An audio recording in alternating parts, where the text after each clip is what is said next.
What's going on, fitness for you junkies and fitness enthusiasts all around the globe? Welcome back to another episode of Fitness for You. So, I wanted to shoot a really quick video on creatine monohydrate versus creatine hydrochloride. You know, what are the differences and which one is better to use? Because ultimately, that's what you're looking for, right? What is the best creatine that I can put in my supplement stack? So, I have been taking creatine monohydrate for about 10 years now, and I can tell you without a doubt, it works, right? It is clinically backed by decades of research. This thing is the real deal. What are you looking at? You're looking at about 10% increase in strength, endurance all around. So, what is creatine monohydrate? Just to establish a baseline, because creatine hydrochloride is a base of creatine monohydrate. Creatine monohydrate is an ATP producer, right? It produces ATP within the body, right? And what it does necessarily is it stores up within, give it about a week's time, right? And within a week's time, you're going to see the benefits of increased strength, increased endurance, right? And even increased brain function. Creatine monohydrate has so many benefits to it. Now, the cool thing about creatine is that it absorbs intermuscularly. It doesn't absorb within the fat cells. A lot of people complain, well, when I take creatine monohydrate, I get bloated. It makes me look fat. Well, you look fat because you have a lot of fat on you, and the bloating is coming from the creatine pushing into your muscles and making them pop. So a lot of bodybuilders are going to have that nice round look because their muscles are hydrated, right?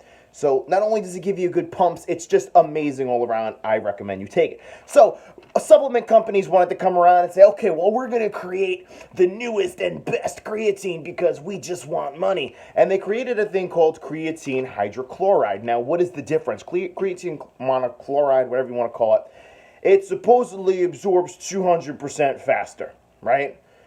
It absorbs really, really quick, and it doesn't give you that bloated feeling. Well, that concerns me, right? That's what it claims. It's not going to give you the bad bloat effect. When you're telling me that, you're literally explaining to me that the water cells, right, or the creatine cells aren't going to go into my muscles, right? Because that's the whole point of creatine, right?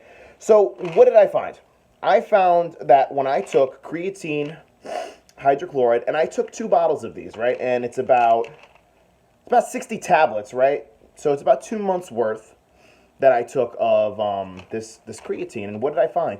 I found that it worked, kind of. You know, I kind of felt a strength increase when I was on it. I kind of felt that, you know, it kind of sort of worked. And I actually had points in time where it was like, I'm not sure if this is working or not, right? Because I took a week off from creatine before I started taking this, right?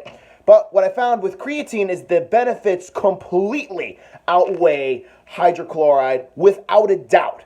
I 100% knew, right, when I took creatine for a week, that this was giving me a 20% increase. My muscle bellies got rounder, they got fuller, I felt hydrated, I felt like I could focus. With this, I was questioning a lot. So here's my opinion about creatine monohydrate and creatine hydrochloride.